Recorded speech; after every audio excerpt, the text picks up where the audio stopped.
የኢትዮጵያ የጤና ባለሙያዎች ንቅናቄ ቦርድ በመጪዎቹ ቀናት አብይ አህመድ ከጠራው ህዝባዊ መድረክ ራሱን ማግለሉን አስታውቋል። ችግራችንን ሊፈታ ይቅርና ለመናገርም እድሉን ከማይሰጥ መድረክ ላይ መሳተፍ አንችልም ሲሉ ቦርዱን የሚመሩት የጤና ባለሙያዎች የጋራ አቋም ላይ ደርሰው ውሳኔያቸውን ማሳወቃቸውን ገልጸዋል። አብይ አህመድ IMF ለሚሰጠው ገንዘብ እንደ ቅድመ ሁኔታ ከቀረቡት ጉዳዮች አንዱ ህዝቡን እየሰበሰቡ ማነጋገር በሆነው የሰሞኑ ተከታታይ መድረክ መሰረት የጤና ባለሙያዎችን ሰብስቦ ለማነጋገር ጥሪ አድርጓል። ምንም እንኳን የጤና ባለሙያ በሚል ጥሪው ቢደረግም በፓርቲ መስመር የብልጽግና አባላት ተመርጠው ለአብይ አህመድና አገዛዙ መወድስ የሚያቀርቡ ካድሬዎች የሚገኙበት እንደሚሆን ታውቋል። ባለፈው አዳነች አቤቤ በሰበሰበችው ተመሳሳይ መድረክ የደሞዝ ጭማሪ አንፈልግም የሚሉ አስተያየቶች የጤና ባለሙያ ተብለው ከተሰበሰቡት ሰዎች ሲሰማና ለአዳነች አቤቤ የማያባራ ምስጋና ሲቀርብ እንደነበረም የሚያስታውሱ ታዛቢዎች የመጪው የአብይ አህመድ መድረክም ከዚህ አይነቱ የብልጽግና ድራማ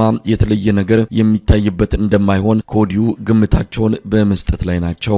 የኢትዮጵያ የጤና ባለሙያዎች ንቅናቄ በዚህ የአብይ አህመድ ሾው ላይ ላለመገኘት በሚል ራሱን ማግለሉን ያስታወቀበትን ውሳኔ በተመለከተ የቦርዱ አመራር አባልን አነጋግሬዋለሁ። ለደህንነት ሲባል ድምጹ የተቀየረ መሆኑን ከወዲሁ እንገልጻለን። በጣም አመሰግናለሁ። ከኢትዮጵያ ጤና ባለሙያዎች ማህበር ንቅናቄ ቦርድ አመራር አባል እንግዲህ የጠቅላይ ሚኒስትር አብይ አህመድ ጥሪ የተለያዩ የአካላትን እያነጋገረ ነውና እናንተም ግብዣ ተደርጎላችኋል። የጤና ባለሙያዎች ከጠቅላይ ሚኒስትሩ ጋር ይሰበሰባሉ። ስለዚህ የምታውቁት ነገር አለ? እሺ መሳይ አመሰግናለሁ። በጣም ያው ጥሪ ተደርጎልናል። አንተ እንዳልከው ስብሰባዎች ሊካሄዱ እንደሆነ በሀገር አቀፍ ደረጃ በየክልሎች ስብሰባዎች የተደረጉ እንደነበረ እና የማጠቃለያ ስብሰባው ደግሞ እዚህ አዲስ አበባ ላይ እንደሚደረግ ከጠቅላይ ሚኒስቴሩ ጋር ተነግሮናል። ለዛም ይሆን ዘንድ መጀመሪያ 50 ሰው ነበር ተብለን የነበረው ከዚህ ከሙቭመንቱ 50 ሰው ወደዛ ስብሰባ እንዲገባ እና ያሉንን ሀሳቦችና ጥያቄዎች እዛ ላይ እንድናንጸባርቅ እድሉ ተሰጥቶን ነበር። በመሀል በማናውቀው ምክንያት ከ50 ሰው ወደ 2 ሰው የሚል አቅጣጫ ተሰጥቶን ነበረ። 2 ሰው እንድታሳትፉ የሚል ማለት ነው እና መጀመሪያ የተሰጠን 50 ሰው የማይሳተፍበትን ምክንያት ስላልነገሩን በ2 ሰው ገብተን ምንም ልናረግ ስለማንችል እድሉን ላናገኝ ስለምንችል ስለዚህ ገቡ ከማለት ያለፈ የሚያመጣልን ጥቅምም አለ ብለን ስላላመንም በቦርድ በኩል ውይይት ተደርጎበት ላለመግባት ወስነናል እና እውነት ለመናገር የተሰጠን ቁጥር እኛ ከሚከተለን ባለሙያ አንጻር የሚገናኝም አይደለም እና አትሊስት እዛ ላይ ገብተን ሀሳባችንን ሪፍሌክት እንድናረግ የተባለው ቁጥር ቢሰጠን የመግባት እድሉ ይኖረናል። ምንም ምላሾች ባይሰጡንም ምንም ለጥያቄያችን አጥጋቢ ምላሽ እናገኛለን እንኳን ባናምንም ገብተን ሀሳባችንን ለማንጸባረቅ ተዘጋጅተን በነበርንበት ሰዓት ነው እንግዲህ አሁን ላይ ደርሶ ልክ ስብሰባው ሊካሄድ 1 ሳምንት ምናምን ሲቀረው ወደ 2 ሰው ያወረዱብን። አሁን ላይ ያለን አቋም እንደማንገባ ነው። ምናልባት የቁጥሩ ጉዳይ እንጂ ከመርህ አንጻር ከጠቅላይ ሚኒስትሩ ጋር መወያየት አስፈልግም ከሚል አንጻር ሳይሆን የቁጥር ጉዳይ ነው። ቁጥሩ ባያንስ ኖሮ 50 ቢሆን ኖሮ ትገቡ ነበር ማለት ነው። ምን መሰለ መሳይ፣ አሁን የቁጥሩ አንድ ፋክተር ነው። እውነት ለመናገር አሁን የሚገቡ ሰዎችን ይታወቃል። ማን እንደሚመረጥ እንዴት እንደሚገቡ ይታወቃል። አንዳንዱ የት እንደሚሄድ የማያውቅ ሰው ነው የሚገባውና አንዳንዱ ደግሞ አጨብጭበው ለመመለስ ነው የሚገባው። ኒውትራላይዝ እንደረጋለን፣ ድምጻችን ይዋጣል የሚል አንደኛ ስጋት አለ። ሁለተኛ ነገር ከመርህም አንጻር እንኳን ቢነሳ የምናያቸው ነገሮች አሉ። እኛ የጀመርንበት መንገድ የባለሙያውን ዲማንድ ሪፍሌክት ለማድረግ ነበር ልንገባ ያሰብነው። ያሉንን ጥያቄዎች ለማንሳትም ነበር ልንገባ አስበን የነበርነው። ቁጥሩ አንድ ፋክተር ነው። ሁለተኛው ነገር ምንድነው? እኛ 1-to-1 በሆነ ወይም ደግሞ የእኛ ቲም እና የጤና ሚኒስቴር ቲም ወይም ሌሎች ሃየር ኦፊሻልስ ባሉበት ጥያቄዎቻችንን ይዘን ለመወያየት ነበር ጥያቄን ስናቀርብ የነበር ነው። ከዛ ባሻገር ግን ይሄ ስብሰባው ብዙም ይጠቅመናል ብለንም አላመንም እና በሁለቱም ፐርስፔክቲቭ ስናያቸው ተጠቃሚ ያደርገዋል ባለሙያውን የሚል እምነት የለንም። ስለዚህ አንደኛው ፋክተር ነው ቁጥር እንጂ በመርህም ደረጃ ራሱ ልክ ነው ብለን አላመንበትም። እንግዲህ ምናልባት ከዚህ በፊትም የዛሬ 6 ዓመት አካባቢ ጠቅላይ ሚኒስትሩ ወደ ስልጣን እንደመጣ እንደዚሁ ተወያይታችሁ ነበረ። በወቅቱ ጥያቄያችሁ አሁን ካለው ጋር ሲነጻጸር እንደው የሰማይና የምድርን ያህል የሚራራቅ ነው። በእርግጥ መሰረታዊ ነገሮች ያኔም ብትጠይቁም አሁን ደግሞ ካለው የከፋ የኑሮ ሁኔታ አጠቃላይ ብዙ ነገሮች ተደርበው መጥተዋልና እንደው ብትገቡስ አገዛዙ ምላሽ መስጠት ይችላል ይችላል ወይ? ሰሞኑን በተለያዩ ባለስልጣናቱ ራሱ ጠቅላይ ሚኒስትሩ የደሞዝ ጥያቄ አለኝ በሚል የገለጸበት ሁኔታ ሲታይ እንደው መድረክ ማድመቂያ የጠቅላይ ሚኒስትሩ ለጀመረው ህዝብን እያወያየ ነው። ይሄ ከዓለም ባንክ ከዓለም አቀፉ የገንዘብ ድርጅት ጋር በተያዘ ከውጭ ጫና ጋር የመጣ ነው ህብረተሰቡን እያነጋገረ ያለው እንጂ መፍትሄ ለመስጠት አይደለም። ለዛ መርሃ ግብር ማሟያ ተብሎ ለተዘጋጀ መድረክ ላይ መገኘት እንደው ጥቅም አለው ብላችሁ ታስባላችሁ? መሳይ እኔ በግል አሁን በሁለት እንግል አየዋለሁ ይህንን ስብሰባ። አንደኛው ብንገባ ሀሳብን ሪፍሌክት ለማድረግ ይረዳናል ነው። ለኦዲየንሶቻችን አትሊስት አድሬስ ማድረግ በሚገባን ደረጃ ተሰሚነት እናገኛለን ብለ አምነን ነበር መጀመሪያ ልንገባ ያሰብነው። ከዛ ባሻገር ለውጥ ጠብቃላችሁ ወይ የሚል ከሆነ ጥያቄው እውነት ለመናገር በእንደዚህ አይነት የማስብሰባ ላይ ላይክ የሚመለስ መልስ ካልሆነ በስተቀር መድረክ ላይ የሚመለስ መልስ ካልሆነ በስተቀር ተጨባጭ የሆነ ውጤት እናገኛለን የሚል እምነት የለንም። ማሳያ ብለህ ከጠየቀኝ 2019 ላይ በነበረን ስብሰባ በጣም ብዙ ጥያቄዎች ነበሩ የተነሱት። ሪቨር ስለተነሱ ጥያቄዎች ግን ከምላሽ ባሻገር እኛን የሚያሳቅቁ አንገት የሚያስደፉን መልካም ያልሆኑ ምላሾችን ነበር ስናገኝ ነበር ነው እና አትሊስት እንደው እነዛ ጥያቄዎች በተወሰነ መልኩ እንኳን ተመልሰውልን ቢሆን ኖሮ ዛሬ ላይ ገብተን መጠየቃችን የተወሰነ ምላሽ እንድናገኝ ፖዚቲቭ የሆነ ነገር ይዘንጧልን የሚል እምነት ይኖረናል። ነገር ግን መግባታችን የሚጠቅመን በዋነኝነት ጥያቄዎቻችንን ቀጥታ ከአንደበታችን ለማሰማት ያለንበትን ፔን ለማጋራት ካልሆነ በስተቀር በዛ ልክ ምላሽ እናገኛለን የሚል እምነት የለንም።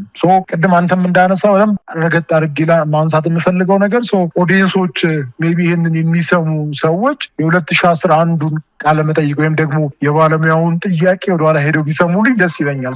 አብዛኛው ነገር የሚያመዝነው ጥያቄውን ከመመለስ ይልቅ ይሄ ፐርሰናል የሆኑ የኛ ጉዳዮች ላይ ማተኮር፣ ስራ እንደማንገባ፣ ጋውናችንን በንጽህና እንደማንይዝ የመሳሰሉ ነገሮች ላይ ያተኮር ነው ምላሹ የነበረው እና ሆነስትሊ ስፒኪንግ እንደ 2019 የሚሆን ከሆነ የዚህ ዓመት ስብሰባ ያን ያህል እዚህ ግባ የሚባል ውጤት አንጠብቅም። ነገር ግን ብንገባ በተባለው ቁጥር ብንገባ ጥሩ ነገር ሪፍሌክት አድርገን አትሊስት ቻሌንጅ አድርገን መውጣት እንችላለን የሚል እምነት ነበረን። እሱ ሳይሆን ቀርቷል። ያው እንግዲህ ምን ሊሆን እንዳለ የምንጠብቀው ይሆናል። እንግዲህ ጠቅላይ ሚኒስትሩ መልስ ወይም ደግሞ ብልጽግናው ገዢው አገዛዝ መልስ ታውቋል። በተለያየ መልኩ እናንተም በድርድር የሚሆን በተለያዩ ንግግሮች ምን እንዳሰቡ ምን ሊመልሱላችሁ እንደተዘጋጁ ወይም እንደፈለጉ በግልጽ የታወቀ ነገር ነው። ስለዚህ ከጠቅላይ ሚኒስትሩ አዲስ ነገር ይሰማል ተብሎ የሚጠበቅ እንዳልሆነ ታውቁታላችሁ። አሁን ደግሞ ባልደረቦቻችሁ እየተፈቱ ነው። አንዳንድ እናንተ የምትፈልጓቸው በተለይ ከአድማው በኋላ የተፈጸሙ ነገሮች እንዲቃለሉ የጠየቃችኋቸው መልስ እየተሰጣቸው እንደሆነ እየታየ ነው። ዋናም የተፈለገው ይሄው ነው። ከመደበኛው ጥያቄ ከዋናው ጥያቄ እናንተን እንድትርቁ ማድረግና በዚህ በወቅቱ የመታሰርና ሌሎች ጉዳዮች ላይ እንድታተኩሩ ነው የተፈለገው። አሁን መልካም አድርጓል አገዛዙ ይኸው እየፈታ ነው እስረኞችን የሚልም አንዳንድ ሸምጋይ የሚመስሉ መሀል ሀሳብ አለን የሚሉ ሰዎችም ድምጻቸው እየተሰማ ነው። እንግዲህ አሁን ቀጣዩ ሂደት ምንድን ነው? በዳግም ወደ አድማ እንደምትገቡና እንደሚቀጥል የጀመራችሁት ገልጻችሁ ነበረ። በአሁን ሰዓት ያለው ወቅታዊ ሁኔታ ምን ይመስላል? እሺ መሳይ፣ አሁን ላይ እውነት ለመናገር ያው የጓደኞቻችን በመፈታታቸው የሙያ አባቶቻችን አጋሮቻችን በመፈታታቸው በጣም ደስታ ተሰምቶናል። ኢንፋክት ምንም ወንጀል አልሰሩ የቀረበባቸውንም ክስ እና አይታችኋል ብዬ አስባለሁ። በጣም አንዳንዱ ሚዛን የማይደፋ የእኛን ስነ ልቦና የእኛን አቅም የማይመጥብ ብሔርን ከብሔር የማጋጨት የሚል አይነት ክስ የቀረበባቸውና እውነት ለመናገር የታሰሩትን ሰዎች ዝም ብለህ ታሪካቸውን ወደኋላ ሂደት ብለህ ለማየት እንኳን ብትሞክር አንዳቸውም እንደዚህ አይነት ተልካሻ ነገር ውስጥ ተገኝተው የሚያውቁም አይደሉም። ዶክተር ማህሌትን በዚህ ክስ መክሰስ፣ ዶክተር ኤልያስን በእንደዚህ አይነት ክስ መክሰስ እውነት ለመናገር የነሱን ሽንፈት፣ የነሱን ውድቀት፣ የነሱን ትክክለኛ ትራክ ላይ ያለመሆን የሚያሳይ ነው ብዬ ነው ማምነው እኔ በግሌ። ምክንያቱም እነዚህ ሰዎች ለሙያቸው ክብር ያላቸው አገርን ያስጠሩ ህዝብን ያስጠሩ ያስተማራቸውን ማህበረሰብ በብዙ እየደገፉ ያሉ እና እየደገፉም የነበሩ የተለያየ የጦርነት ሜዳ ላይ የምታገኛቸው ህዝብን ሲረዱ ወረርሽኝ መጣ ሲባል ፍሮንት ላይነር የነበሩ ሰዎችን ዛሬ ላይ አስረ በሽብር ለመክሰስ መጣጣር፣ ብሔርን ከብሔር ማጋጨት የሚል ክስ መመስረት ብዙም ሚዛን የሚደፋ ነው ብዬ አላምንም። ለዛ ነው ባለፈው ምስል የነበረው እንደዚህ አይነት ክሶች በሚቀርቡ ሰዓት ሰው ላይ ይችላል፣ ሰው ላይ ገባው ይችላል። ግን ሁሉን የሚያይ እግዚአብሔር ዛሬም ደግሞ አለው እንደሚፈርድባቸው የመታወቅ መቻል አለበት። ሰው ልጆቹ ምንም አላጠፉም፣ እየተፈቱ ነው ያሉት። በዛ ደግሞ ደስተኛ ነን።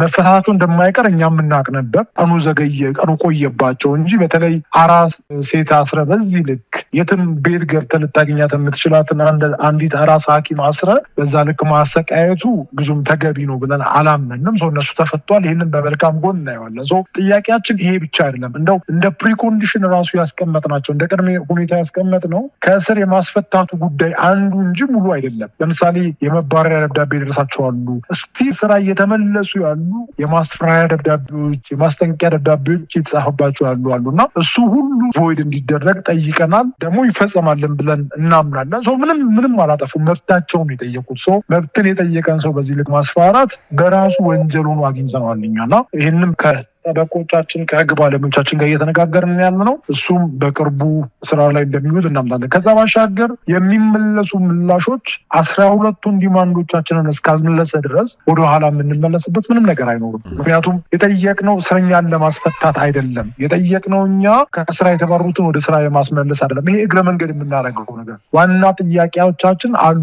12 ጥያቄዎች ያስቀምጠናል። ሰው እነሱ እስካልተመለሱ ድረስ የምንመለሰው ነገር አይደለም። ለዚህ ደግሞ አዲስ ሮድማፕ ዲቨሎፕ እያደረግን ያለ ነው። እሱን በቅርብ በዚህ 2-3 ቀን ውስጥ የምናሳውቅ ይሆናል። መሰለኝ እንግዲህ እናንተ ካልተካፈላችሁ ጥያቄ አለን ያላችሁ ካልተካፈላችሁ ከጠቅላይ ሚኒስትሩ ጋር የሚነጋገሩት እነማን ናቸው? ባለፈው አዳነች አቤቤ የሰበሰበቻቸው እውነት ለመናገር በጣም አሳፋሪ ተብሎ የሚገለጽ ነገር ነው በመድረኩ ሲሰማ የነበረው። የደሞዝ ጥያቄ እንደሌላቸው ሁሉ የሚገልጹ ለአዳነች አቤቤ መወድስ ሲያቀርቡ የነበሩ በርካታ የጤና ባለሙያዎችን ሰምተናል። በነዛ አይነት የተዘጋጁ ሰዎች ይሆን የሚሳተፉት?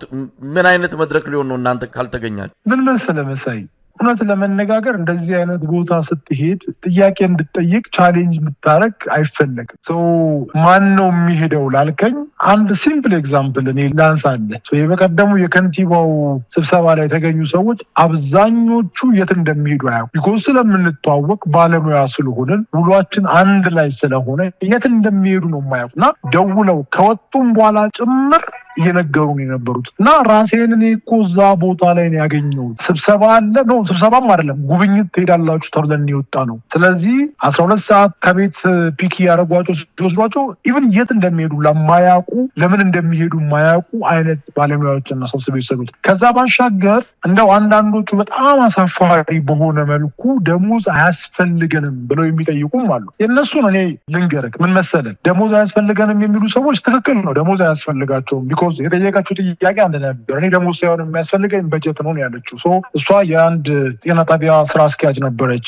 ስፔሲፊካሊ ስለዛ ጥያቄ ካነሳ አንድ የስራ አስኪያጅ አንድ የጤና ጣቢያ ስራ አስኪያጅ ናት። እሷ የሚያስፈልጋት በጀት ነው። ከበጀቱ ላይ የሚያስፈልጋትን ነገር ለመቆነጣጠር እንዲመቻት በጀት እንጂ ደሞዝ አይደለም የሚያስፈልጋት። ቢኮዝ ደሞዟን አታየውም፣ አታውቀውም፣ አትነካውም። ስለዚህ ያ የእሷ ጉዳይ አይደለም። ሌላው ኦርዲነሪው ሰራተኛ ግን ቤት ኪራይ መክፈል አልቻለም፣ ለልጆቹ የትምህርት ቤት መክፈል አልቻለም። ስለዚህ ጥያቄው ቤዚክ ጥያቄ ነው። የመኖርና ያለመኖር ጥያቄ ነው። የመኖርና ያለመኖር ጥያቄን የሚጠይቅ ሰው ደግሞ ይዘህ ከሄድክ ቻሌንጅ ያደርጋል፣ ይጠይቅሃል። ያለበት መንገድ ልክ አይደለም፣ ርቦኛል ይልሃል። እና ለዚህ መልስ ስለማይኖር እንደዚህ አይነትን ሰው ኢንክሉድ ማድረግ አንደኛ ለአንተም እንደው መድረክ ላይ ለሚቀመጡ ሰዎች ትንሽ ጆሮአቸውን ሊቆረቁር ስለሚችል ብዙም እንደዚህ አይነት ሰውን ኢንክሉድ ማድረግ አይፈልጉም። የእኛ ሪስፖንስ ምንድን ነው የሚሆነው ብለህ ከጠየቀኝ እኛ እንደው ፑል አዘጋጅተን ቼክ እያደረግን ነበር ምን ያህሉ እንድንሳተፍ ይፈልጋል። ከጠየቅናቸው ባለሙያዎች 94% ያህሉ ይህንን ስብሰባ የሚሄዱ ሰዎች አይወክሉንም ብለው ነው ሪስፖንድ ያደረገ። 94% ባለሙያ ነው የምልህ። ስለዚህ አብዛኛው ባለሙያ የማይፈልገው ተወካይ ነው እዛ ቦታ ላይ የሚገኘው። ግን እዛ ፊት ለፊት የሚቀመጡ ሰዎች የሚፈልጓቸው እነሱ ሊመልሱ የሚፈልጉትን ጥያቄ ብቻ እንዲጠይቋቸው የሚፈልጓቸውን ሰዎች ነው መርጠው የሚወስዱት ብለን ነው የምናምነው በእኛ በኩል። እና ይሄ ደግሞ ተገቢ አይደለም። መዳን ከፈለግ በሽታው ካለው ጋር ዲል ማድረግ መቻል አለብህ። ጥያቄውን ማወቅ ከፈለግ የጥያቄው ባለቤት ጋር ዲል ማድረግ መቻል አለብህ ብዬ አስባለሁኝ። እና የምትሰበስቧቸው ሰዎች ትክክለኛ ሰዎች አይደሉም። ከትክክለኛ ሰዎች ጋር ዲል አድርጉ፣ በሽታውን እወቁ፣ በጋራ ይህንን በሽታ እናክመው ነው እያልን ያለ ነው። እና አሁንም ቢሆን ባለሙያውን የሚወ የሚወክሉ የባለሙያውን ስለ ልቦና የሚወክሉ ሰዎች እንዳልሆኑ ሊታወቅልን እንፈልጋለን። ምናልባት አሁን እስረኞች የታሰሩት መፈታታቸው ጠቅላይ ሚኒስትሩም እንደዚህ ህዝቡን የጤና ባለሙያውን እያወያየ ነው በሚል እነዚህ ነገሮች ተጠቅሰው ጀመራችሁትን የስራ ማቆም አድማ ልትተውት ለጊዜውም ቢሆን ባለፈው አርብ እንዳወጣችሁት መግለጫ ለጊዜው ልትተውት ሰባችሁት ነገር አለ ወይስ አሁንም አድማው እንደቀጠለ ነው? ልንተው ያሰብነው ነገር የለም መሳይ፣ አድማው እንደቀጠለ ነው። ነገር ግን አሁን ላይ የተለየ አዲስ አካሄድ እንቀይሳለን ብለን እናስባለን። ኢንፋክት እንቀይሳለን ሳይሆን ኦልሬዲ ሬዲ እያደረግን ያለ ነው። በሚቀጥሉት ቀናት የምናሳውቅ ነው የሚሆነው። አሁን ላይ ግን ባለበት ሁኔታ ቀጥሏል። በጣም በብዙ ጫና በብዙ ፍራቻ ወደ ስራ የተመለሱ ሰዎች አሉ፣ እየተመለሱ ያሉ አሉ፣ ስቲል ደግሞ በዛው አቋማቸው የቀጠሉ አሉ። ዋሬቨር ዘ ኬዝ አሁን በሚቀጥሉት ቀናት ግን አዳዲስ ነገሮችን ይዘን እንመጣለን ብለን እናስባለን። ያኔ በደንብ የምናሳውቅ ይሆናል ማለት ነው። በጣም ነው የማመሰግነው። እግዚአብሔር ይስጥልኝ። አመሰግናለሁ መሳይ፣ በጣም ነው የማመሰግነው።